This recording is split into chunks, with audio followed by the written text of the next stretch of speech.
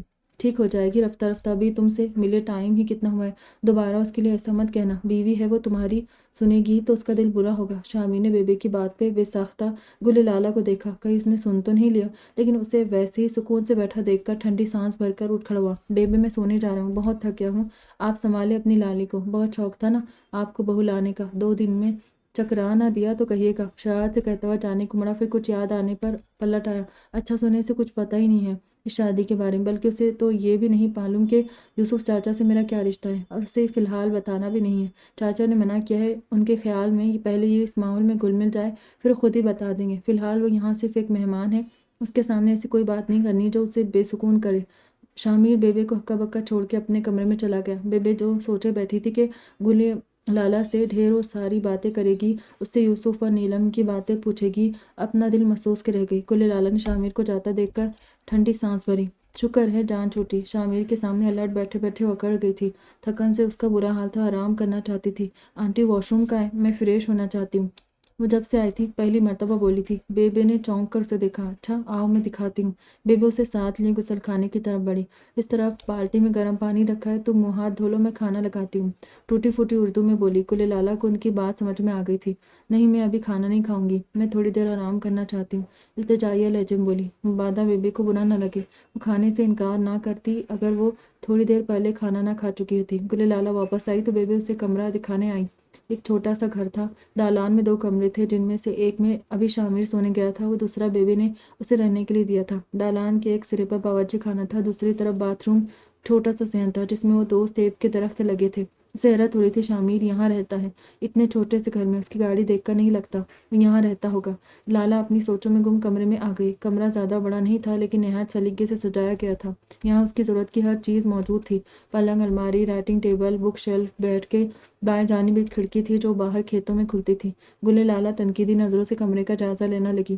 یہ کمرہ اس کے کمرے جتنا لگژری تو نہ تھا، لیکن پھر بھی اسے اچھا لگا تھا۔ یہاں اس کی پسند کی کافی چیزیں تھیں، جیسے کتابیں، میز، کرسی اور لیمپ وغیرہ۔ وہ بک شیلف کی طرف بڑھی اور کتابوں کا جائزہ لینے لگی۔ ان میں بہت سی اس کی پسندیدہ رائٹرز کی کتابیں تھیں۔ اسے یاد آیا وہ کتابیں سب ساتھ لانا بھول گئی تھی۔ یہ شامیر کی کتابیں ہیں، اسے بہت شوق ہے کتابیں پڑھنے کا۔ بیبی کی آواز پر چونک کر پلٹی اور چائے لے کر آئی تھی۔ ارے آپ نے اتنی تکلیف کیوں کی، میں خود بنا لیتی، مجھے لگا تمہیں اس کی ضرورت ہوگی۔ بیبی نے کشمیری چائے کپ میں انڈیل کر اس کی طرف بڑھائی۔ لالا کو چائے کا ذائقہ تو تھوڑا عجیب لگا، لیکن اس نے چند گھونٹ بھرنے کے بعد واپس رکھ دی۔ یہ کمرہ کس کا ہے؟ پوچھے بنا نہ رہ سکی۔ شامیر کا تھا، اس نے تمہارے لیے خالی کیا ہے، کہہ رہا تھا شہر کی لڑکیوں سے یہاں مشکل نہیں ہونی چاہیے۔ بیبے بہت محبت سے بیٹے کا ذکر کر رہی تھی۔ گلے لالا کے چہرے پر تفکر کے آثار دکھائی دینے لگے۔ تو شامیر کہاں رہے گا؟ پریشان ہو کر بولی۔ اس سے بالکل اچھا نہیں لگ رہا تھا یوں کسی کی چیز پہ قبضہ کرنا۔ وہ میرے ساتھ رہے گا، ساتھ والے کمرے میں، ویسے بھی وہ یہاں ہوتا ہی کب ہے، مہینے 2 مہینے بعد آتا ہے چھٹی لے کر۔ گلے لالا کو اطمینان ہوا، اس کی وجہ سے کسی کو تکلیف نہیں ہوگی۔ اچھا اب تم آرام کرو۔ بیبے اٹھ کے چلی گئی۔ لالا نے رضائی اوپر ڈالی تو اسے عجیب احساس ہوا۔ یہ رضائی شامیر کی تھی اور اس میں سے مردانہ پرفیوم کی خوشبو آ رہی تھی۔ یہ وہی پرفیوم تھی جو شامیر اکثر استعمال کرتا تھا۔ خوشبو آہستہ آہستہ اس کے اعصاب کو سہلا رہی تھی۔ کب نیند کی وادی میں چلی گئی اسے پتہ ہی نہ چلا۔ سلام بیبے۔ شامیر پیڑا کھینچ کے بیبے کے ساتھ باورچی خانے میں بیٹھ گیا۔ وعلیکم السلام، جیتا رہے میرا پتر۔ بیبے نے محبت پاش نظروں سے اکلوتے بیٹے کو دیکھا اور ناشتے کا سامان اس کے سامنے رکھنے لگی۔ شیرمال، دہی، حلوہ، ڈرائی فروٹس کے میٹھے لڈو اور کشمیری چائے۔ شامیر خاموشی سے کھانے لگا۔ آج تم لالی کو وادی گھمانے کے لیے لے جانا، کل سے گھر میں اداس ہو رہی ہے، مجھے بوڑھی کا چہرہ دیکھ دیکھ کر اکتا گئی ہوگی۔ تم دونوں شہر کے پڑھے لکھے ہو، تم جاؤ گے تو اسے اچھا لگے گا، میرے ساتھ نہیں جائے گی، پسند نہیں کرتی ہوں مجھے، شامیر نے سنجیدگی سے کہا۔ تم کہہ کر تو دیکھو، ضرور جائے گی، اور تم نے ایسا کیا کیا ہے جو تمہیں ناپسند کرے گی؟ بیبی روٹی بیلتے یقین سے بولی۔ یہاں آنا نہیں چاہ رہی تھی، زبردستی لے کے آیا ہوں یوسف چاچا کہنے پر، اسی لیے ناراض ہے، شامیر نے والا توڑتے بولا۔ تو خود سے تو لے کر نہیں آئے ہو، یوسف نے کہا تھا تبھی لائے ہو نا؟ کیا اسے نہیں پتا کہ یہ سب تمہیں یوسف نے کہا تھا؟ وحرت سے پوچھنے لگی۔ پتہ ہے، وہ سابق انداز میں بولا۔ پتہ ہے پھر بھی؟ بیبے کو حیرت ہوئی۔ بیبے تم اپنے لیے کوئی اور بہو ڈھونڈ لو، شامیر منہ لٹکا کر بولا۔ پاگل ہو گئے، اتنی اچھی بہو کے ہوتے ہوئے میں کیوں دوسری بہو ڈھونڈوں؟ ارے چراغ لے کر بھی نکلو تو ایسی اچھی لڑکی نہیں ملے گی، خوبصورت ہے، پڑھی لکھی ہے، تمہارے ساتھ کھڑی ہوگی تو اچھی لگے گی، سب سے بڑھ کر تمہارا اپنا خون ہے، چاچا کی بیٹی ہے، ڈپٹ کر بولی۔ چاچے کی وجہ سے تو خاموش ہو جاتا ہوں، سچ بیبے، اگر مجھے پہلے پتا ہوتا کہ بڑی ہو کر یہ اتنی نکچڑی ہو جائے گی تو میں نکاح کے وقت ہی بھاگ جاتا۔ وہ بیبے کو چڑھانے کے لیے بولا۔ نا بیٹا، ایسے نہیں کہتے، ایک ہی تو دن ہوا ہے تمہیں اس سے ملے ہوئے، کچھ لوگ اتنی آسانی سے نہیں کھلتے، انہیں پرت در پرت کھولنا پڑتا ہے۔ مجھے یقین ہے لالی تمہارے لیے بہت اچھی شریک حیات ثابت ہوگی، تم اس سے بات کرو، اسے وقت دو، گھماؤ پھراؤ، مجھے یقین ہے میرے بیٹے کو ضرور چاہنے لگے گی، بیبے اسے دھیمے لہجے میں سمجھانے لگی۔ گلے لالا کو کچن کی طرف آتے دیکھ کر شامین نے سر جھکائے دھیمی آواز میں بیبے کو اطلاع دی۔ وہ ادھر ہی آ رہی ہے، بسم اللہ بسم اللہ۔ اٹھ گئی میری بیٹی، بیٹھو، بیبے نے والہانہ استقبال کیا۔ بیبے نے دوسرا پیڑا کھینچ کے شامیر کے قریب ہی اس کے لیے رکھ دیا۔ جی، گلے لالا جھیپی جھیپی سے بیٹھ گئی۔ یہاں بیٹھے دونوں ہی لوگ اس کے لیے اجنبی تھے، ان سے ملے اسے صرف 2 دن ہوئے تھے۔ یوں اجنبی لوگوں کے ساتھ بیٹھ کے کھانا کھانا اسے کافی مشکل لگ رہا تھا، لیکن اسے یہی ایڈجسٹ کرنا تھا۔ خود کو سمجھانے لگی۔ بیبے نے اس کے سامنے کھانے کے لوازمات رکھنے شروع کر دیے۔ میں صرف چائے اور ٹوسٹ لوں گی، صبح صبح مجھ سے یہ سب نہیں کھایا جاتا۔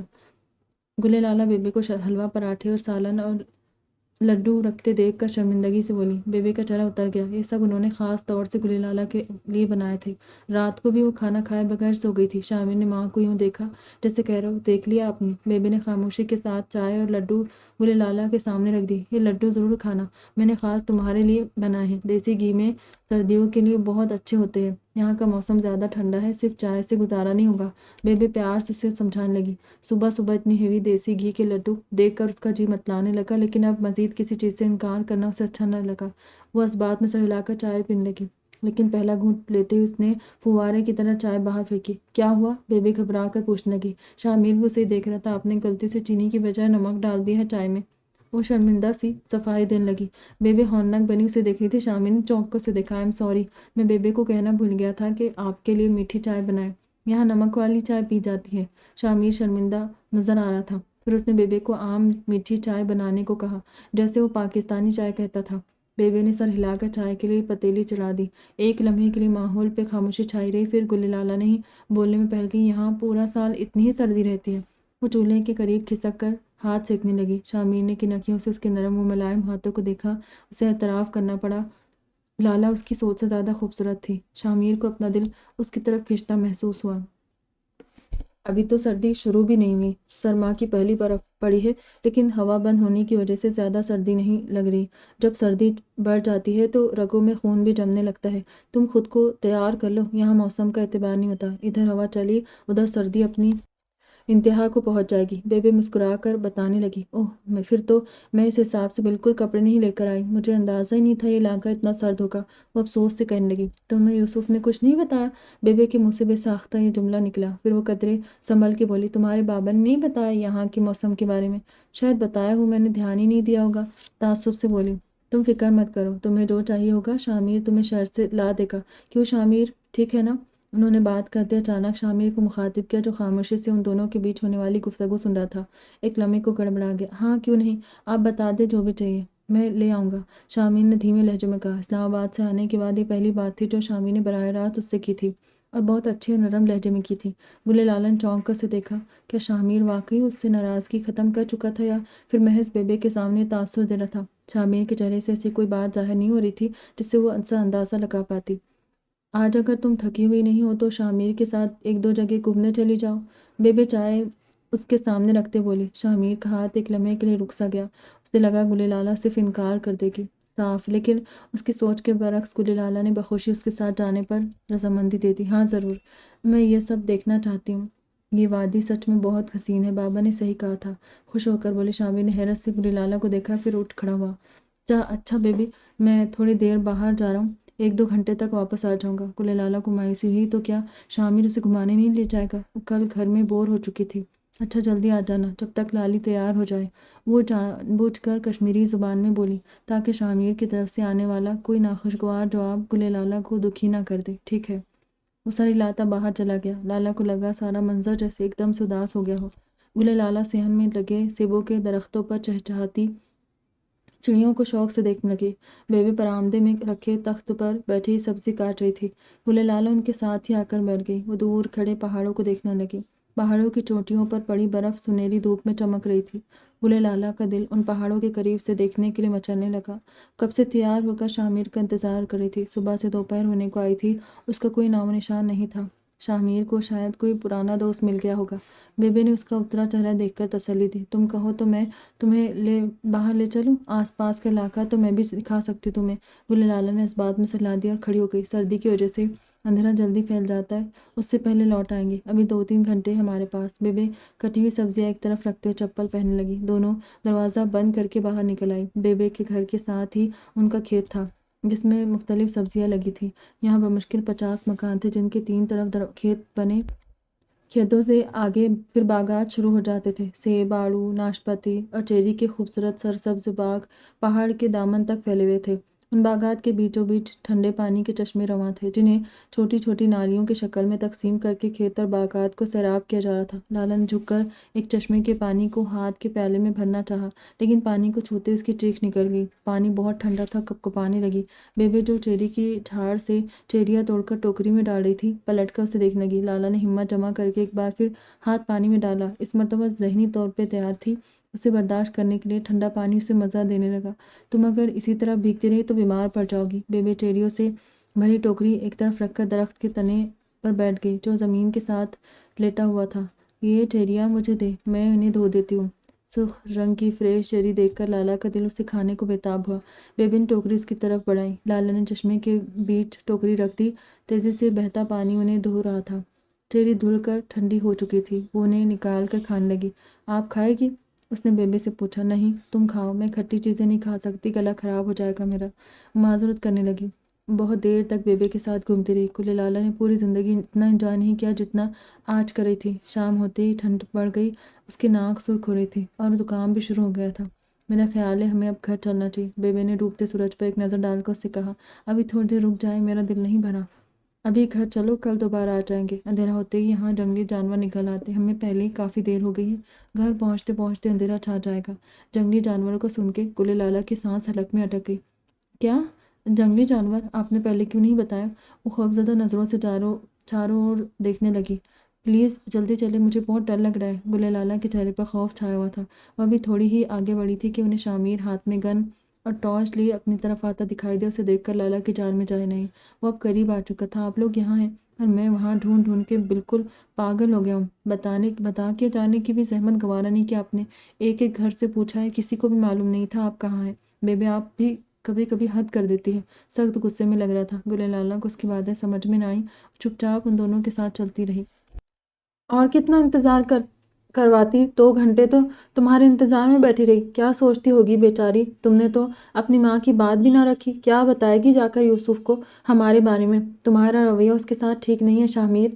بیبی مسلسل اسے ڈانٹتی جا رہی تھی۔ چپ چاپ سنتا رہا۔ وہ جان بوجھ کے گھر نہیں آیا تھا۔ اسے لگ رہا تھا کہ وہ آہستہ آہستہ گل لالہ کی محبت میں گرفتار ہوتا جا رہا ہے، خود کو اس احساس سے چھڑانا چاہتا تھا۔ گل لالہ ایک الگ ماحول میں بڑی تھی۔ اس کی پسند ناپسند، مزاج، سب کچھ اس سے الگ تھا۔ وہ نہیں جانتا تھا لالا اپنے جیون ساتھی کے بارے میں کیا سوچ رکھتی ہے۔ ان دونوں کے بیچ نکاح سے لالا بے خبر تھی۔ وہ یہ بھی نہیں جانتا تھا حقیقت کھلنے کے بعد گل لالہ کیا فیصلہ کرے گی۔ اسے زیادہ امید نہیں تھی کہ وہ اس کے حق میں فیصلہ دے گی۔ شامر اس لمحے کے لیے خود کو تیار کر رہا تھا۔ وہ گل لالہ سے اس کی محبت کی بھیک نہیں مانگے گا۔ وہ لالا کے سامنے کمزور پڑنا نہیں چاہتا تھا۔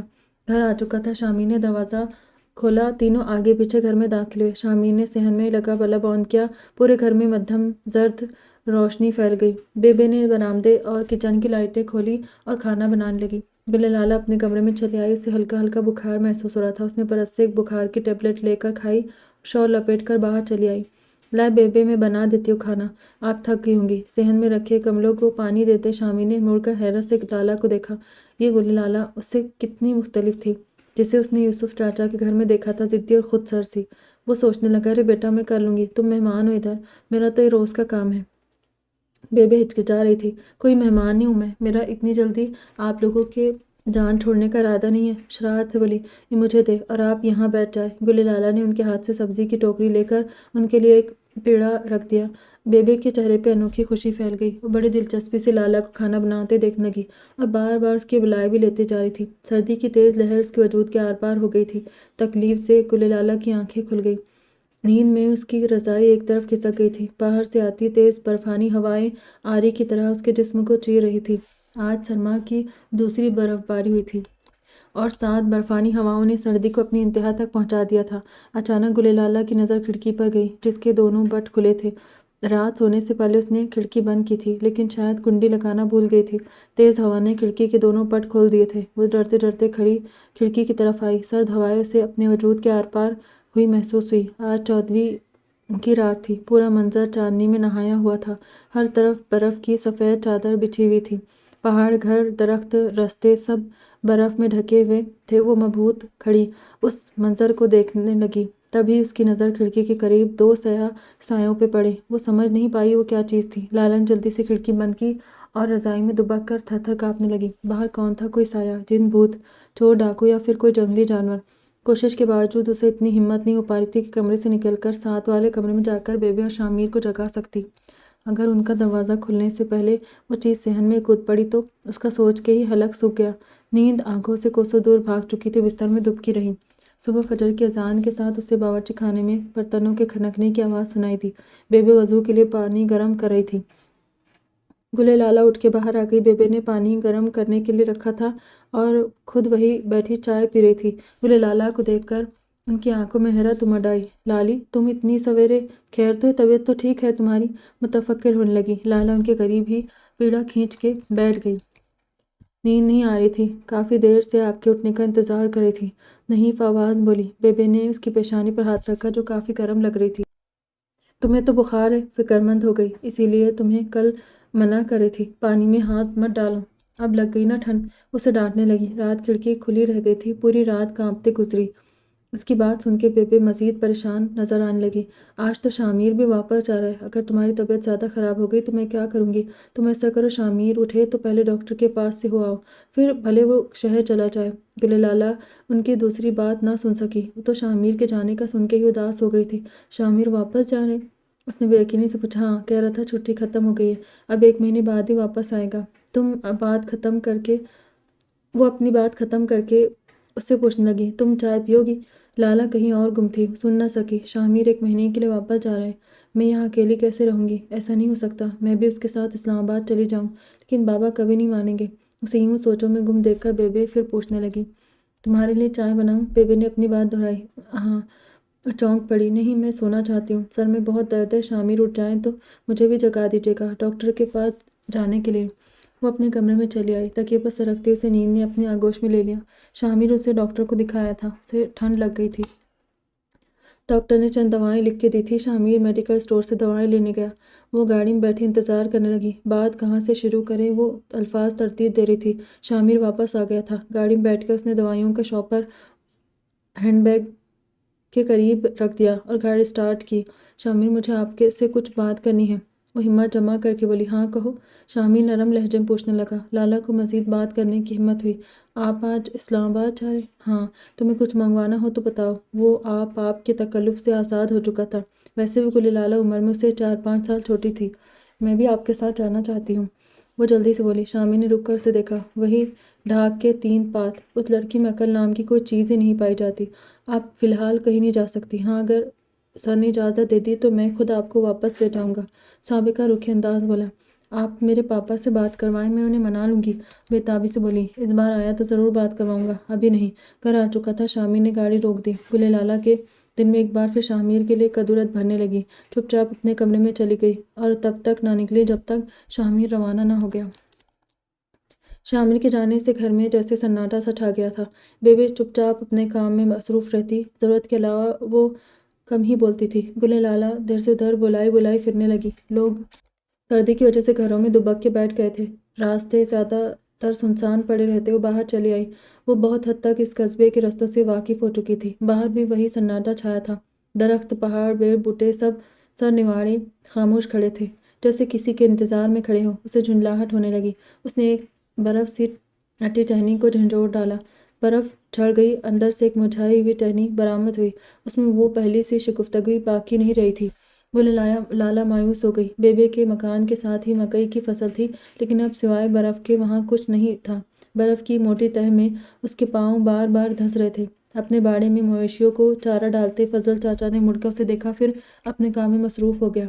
پہاڑی کی طرف جائے تھے، اچانک اس کی نظر ایک ننھے سے ہرن کے بچے پر پڑی جو اپنی ماں کو ڈھونڈتا ادھر سے ادھر بھاگ رہا تھا۔ گل لالہ نے ہرن پہلی مرتبہ دیکھا تھا، اسے وہ ننھا منھا ہرن کا بچہ بہت اچھا لگا۔ وہ اسے پکڑنے کے لیے آگے بڑھی۔ ننھا ہرن کلانچے بھرتا ہوا پہاڑ کی جانب بڑھا۔ گل لالہ اس کے تعاقب میں کافی آگے نکل آئی۔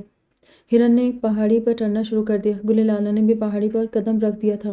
بسم اللہ ماں صدقے، میرا بچہ آ گیا۔ بے شاہ میر کو یوں اچانک سامنے دیکھ کر تو نہال ہو گئی۔ سلام بے۔ شاہ میر نے جھک کے ان کے پاؤں چھوئے۔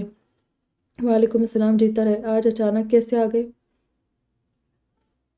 فون پر اطلاع ہی دے دیتے فضل بھائی کو، میں تمہاری پسند کا کھانا بنا لیتی۔ بے نے شاہ میر کے سر پر بوسہ دیتے ہوئے کہا۔ آفس کی گاڑی آ رہی تھی ادھر تو میں نے سوچا چکر لگاؤں۔ گل لالہ کہاں ہے؟ نظر نہیں آ رہی۔ میں یہ کچھ سامان لایا تھا اس کے لیے۔ وہ ہاتھ میں پکڑے شوپرز تخت پر رکھتے ہوئے متلاشی نظروں سے ادھر ادھر دیکھنے لگا۔ ابھی تو یہیں تھی، شاید ملالی اور شندانہ کے ساتھ کہیں گئی ہو۔ ان دونوں کو ٹیوشن پڑھاتی ہے روز، اس بہانے دل لگتا رہتا ہے اس کا۔ تم بیٹھو، میں تمہارے لیے کھانا لے کر آتی ہوں۔ وہ کچن کی طرف مڑی۔ نہیں بے، ابھی نہیں، میں رات کو ہی کھانا کھاؤں گا۔ آپ بیٹھے، میں ذرا گل لالہ کو دیکھ کے آتا ہوں۔ سیدھا احمد بھائی کے گھر کی طرف آیا۔ شندانہ ان کی بیٹی تھی۔ احمد بھائی بہت تپاک سے ملے۔ شندانہ تو گھر پر کھانا بنا رہی ہے، میں پوچھتا ہوں اس سے۔ وہ شندانہ کو آوازیں دینے لگے۔ جلد ہی وہ باہر آ گئی۔ شندانہ لالہ تمہارے ساتھ تھی؟ وہ پریشانی سے پوچھنے لگا۔ نہیں، آج تو ہم کہیں نہیں گئے، گل باجی تو اپنے گھر پر ہی تھی، ان کا دل نہیں چاہ رہا تھا کہیں جانے کو، تو میں اور ملالی واپس آ گئے۔ شندانہ کے جواب پر وہ الجھ گیا۔ لیکن بے تو کہہ رہی تھی وہ تم دونوں کے ساتھ گئی تھی۔ لالہ بھائی، بے اس وقت سوئی ہوئی تھی جب ہم واپس آئے تھے۔ گل باجی گھر پر ہی تھی۔ شاہ میر وہاں سے سیدھا ملالی کے گھر گیا، لیکن وہاں سے بھی یہی جواب ملا۔ اب اس کی پریشانی بڑھتی جاتی تھی۔ کیا وہ کچھ پتہ چلا اس کا؟ گھر آتے ہی بے انہیں پہلا سوال یہی کیا۔ شاہ میر نے نفی میں گردن ہلائی۔ بے آپ کو پتہ تھا لالہ کو یہاں کے راستوں کا زیادہ علم نہیں ہے، پھر کیوں اکیلے جانے دیا؟ وہ شدید غصے میں تھا۔ لالہ کو بغیر بتائے نہیں جانا چاہیے تھا۔ اگر اسے کوئی حادثہ پیش آ گیا تو؟ اسے وسوسے ستانے لگے۔ شاہ میر کمرے میں آ کر الماری سے پستول نکالنے لگا۔ بے اس کے پیچھے ہی چلی آئی۔ روز آتی جاتی تھی، اب میں اسے باندھ کے تو نہیں بٹھا سکتی۔ مجھے کیا پتہ تھا وہ احمد کے گھر کی بجائے کہیں اور چلی جائے گی۔ بے کو شاہ میر کا اس طرح انہیں مورد الزام ٹھہرانا قطعی اچھا نہ لگا۔ پتہ کرنا چاہیے تھا بے، میں یہاں اسے آپ کی ذمہ داری پر چھوڑ کے گیا تھا۔ اگر اسے کچھ ہو گیا تو میں یوسف چاچا کو کیا جواب دوں گا؟ اسے ٹارچ مل گئی تھی، وہ اب شال لپیٹ رہا تھا۔ خدا خیر کرے گا، گھبراؤ نہیں، یہیں کہیں ہوگی۔ تم نے پچھلی طرف دیکھا ہے جہاں فضل بھائی کی بکریاں کھڑی ہیں؟ اسے بکری کے بچے بہت اچھے لگتے ہیں، شاید وہی دیکھنے چلی گئی ہو۔ شاہ میر تیزی سے باہر نکل گیا۔ درختوں کی گھنی چھاؤں کی وجہ سے پہاڑی پر اندھیرا جلدی پھیل گیا تھا۔ ہرن کا بچہ بھاگتا ہوا دور نکل گیا تھا۔ اندھیرے کی وجہ سے لالہ کو واپسی کا صحیح راستہ سجھائی نہیں دے رہا تھا۔ اسے اب اپنی غلطی کا شدت سے احساس ہو رہا تھا۔ شام کے گہرے سائے پھیل رہے تھے اور وہ ایک سنسان پہاڑ پر اکیلی کھڑی تھی۔ وہ فیصلہ نہیں کر پا رہی تھی کیا کرے۔ تبھی اسے اپنے نام کی بازگشت سنائی دی۔ اسے لگا جیسے وہ شاہ میر کی آواز ہو۔ وہ تھوڑی دیر دم سادے اس آواز کو سننے کی کوشش کرنے لگی۔ جب کافی دیر تک کوئی آواز نہیں آئی تو وہ اپنا وہم سمجھنے لگی۔ شام ہوتے ہی وہاں جنگلی جانور نکل آتے ہیں۔ وہ سخت خوفزدہ تھی۔ وہ ڈر ڈر کے نیچے اترنے لگی۔ بہت احتیاط کرنے کے باوجود 2 مرتبہ گرتے گرتے بچی تھی۔ اس نے سہارے کے لیے ایک درخت کا تنے کو تھاما، تبھی اسے اپنے پیچھے کسی بھاری چیز کے گرنے کی آواز سنائی دی۔ اس میں اتنی ہمت نہیں تھی کہ پیچھے مڑ کر دیکھتی۔ اس نے بھاگنے کی کوشش کی، اسی کوشش میں اس کا پاؤں پھسلا تھا۔ خوف سے اس کی چیخ نکل گئی، لڑکھڑاتی تیزی سے نیچے کی طرف پھسلتی جا رہی تھی۔ گرنے سے پہلے اس نے آخری بار پھر اپنے نام کی بازگشت سنی تھی۔ سیدھا فضل چاچا کے گھر کی طرف آیا۔ اس کی بیوی مکان کے سامنے بنے مویشیوں کے چھپر میں بیٹھی حقہ پی رہی تھی۔ سردی سے بچنے کے لیے اس نے لکڑیوں کا الاؤ جلا رکھا تھا۔ سلام ماسی، آپ نے گل لالہ کو تو کہیں نہیں دیکھا؟ وہ جلت بولا۔ وعلیکم السلام۔ گل لالہ تو اس طرف گئی تھی۔ ماسی حلیمہ نے پہاڑ کی طرف ہاتھ کا اشارہ کیا۔ لیکن وہ تو کافی سویرے کی بات ہے، کیا وہ اب تک واپس نہیں آئی؟ شامر کے بدترین خدشوں کی تصدیق ہو چکی تھی۔ اس کی چھٹی حس پہلے ہی کہہ رہی تھی کہ وہ پہاڑ کی طرف گئی تھی۔ اس نے بہت پہلے لالہ کو کہتے سنا تھا، مجھے پہاڑ بہت اچھے لگتے ہیں، دل چاہتا ہے ان پر چڑھتی چلی جاؤں۔ شامر تیزی سے اس طرف بھاگا۔ گل لالہ کو آوازیں دیتا جا رہا تھا۔ اندھیرے میں اس کی آواز کی بازگشت پہاڑوں سے ٹکرا کر واپس آ گئی۔ اس پہاڑی کی جانب سے کسی کی آواز سنائی نہیں دی تھی۔ شامر نے ٹارچ کی روشنی دیکھا تو اسے 2 آنکھیں چمکتی دکھائی دی۔ یہ تیندوے کی آنکھیں تھی۔ شامر نے ہوائی فائر کیا۔ تیندوا فائر کی آواز سن کر بھاگ گیا تھا۔ شامر نے ٹارچ سے اس کے بھاگنے کی تصدیق کرنا چاہی، تبھی اسے ایک درخت کے تنے کے ساتھ سرخ رنگ کی ایک شال نظر آئی۔ شامر نے شال پہچان لی تھی۔ اس کا دل تیزی سے دھڑکنے لگا۔ یا اللہ اسے کچھ نہ ہوا ہو، وہ زندہ ہو اور اسے خراش تک نہ آئی ہو۔ وہ بے تابی سے دعائیں کرتا اس طرف بھاگنے لگا۔ تم گئی کس کی اجازت تھی وہاں؟ شامر دھاڑا۔ گل لالہ نے گھبرا کر بیبے کو دیکھا۔ شامر، اب تو جو ہو گیا سو ہو گیا، آئندہ ایسے نہیں ہو جائے گی۔ بیبے نے مفاہمتی انداز میں بات ختم کرنی چاہی۔ گل لالہ خود ہی بہت گھبرائی ہوئی تھی اس واقعے کے بعد۔ بیبے، آپ بیچ میں مت بولے۔ شامر نے ان کو مزید کچھ بھی کہنے سے روک دیا۔ تمہیں کچھ اندازہ ہے آج اگر میں وقت پر نہ پہنچ پاتا تو کیا ہو سکتا تھا تمہارے ساتھ؟ شامر نے لالہ کی آنکھوں میں آنکھیں گاڑ کر پوچھا۔ وہ اور سہم گئی۔ یہاں پر تم میری ذمہ داری ہو، اگر تمہیں کچھ ہو جاتا تو کیا جواب دیتا میں سر یوسف کو؟ وہ سخت لہجے میں بولا۔ وہ تو اسے صرف اپنی ذمہ داری کی فکر ہے، میری نہیں۔ دل خوش فہم جو تھوڑی دیر پہلے اس کی پریشانی دیکھ کے خوش ہوا تھا، اس کی خوش فہمی جاتی رہی۔ لالہ، میں تم سے بات کر رہا ہوں۔ وہ تم پر زور دے کر بولا۔ لالہ کی خاموشی اس کے غصے کو بڑھا رہی تھی۔ میں تو بس چہل قدمی کے لیے نکلی تھی، یہاں اکیلی بور ہو رہی تھی، پھر شامر نے اس کی بات بیچ میں کاٹ دی۔ اوہ، تو پھر بوریت اتری کچھ آپ کی، ورنہ ایک وزٹ اور کر لیں۔ شامر کے لہجے میں طنز کی آوازیں کاٹ تھی۔ ہتک سے گل لالہ کا چہرہ سرخ ہو گیا۔ پاؤں پھسلنے کے بعد اسے صرف اتنا یاد تھا، کسی سخت چیز سے ٹکرائی تھی اور پھر ایک فائر کی آواز سنی تھی۔ اسے آگے کچھ یاد نہیں تھا۔ شامر کب اور کیسے وہاں پہنچا اور کیسے اسے گھر تک اٹھا کر لایا، یہ سب اسے شامر کی زبانی معلوم ہوا تھا۔ سخت شرمندہ تھی، اپنی حرکت پہ خوفزدہ بھی۔ آج اگر شامر اتفاقیہ شہر سے نہ آتا تو وہ کسی جنگلی درندے کی خوراک بن چکی ہوتی۔ گل لالہ نے خوف سے جھرجھری لی۔ اس کی دائیں ٹانگ میں درد کی شدید لہر اٹھ رہی تھی۔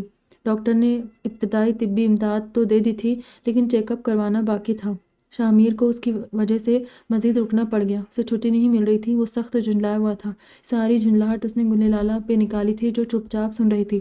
بیبے، آپ سوپ لے آئے اس کے لیے؟ دوائی کا ٹائم ہو گیا ہے، پہلے کچھ کھا لی پھر دوائی دیتا ہوں۔ پہلے سے کچھ دھیمے لہجے میں بیبے سے مخاطبہ بیبے سوپ لینے چلی گئی۔ شامر نے ایک نظر گل لالہ کے مرجھائے ہوئے چہرے پہ ڈال کر ٹھنڈی سانس بھری۔ لالہ کے دور جانے کے احساس نے اسے اندر تک ہلا کے رکھ دیا تھا۔ اسے احساس ہوا وہ لالہ کی محبت میں بری طرح گرفتار ہو چکا تھا۔ اسے بالآخر اپنے دل کے آگے ہار ماننی پڑی تھی۔ بیٹھ کی پائنتی کی طرف لالہ کے قریب ہی بیٹھ گیا۔ لالہ نے ڈر کے مارے آنکھیں موند لی۔ گل لالہ اپنے بستر پہ نیم دراز چائے پی رہی تھی۔ بیبے ابھی بھی وہاں سے گئی تھی، تبھی دروازے پر دستک ہوئی۔ آ جائے۔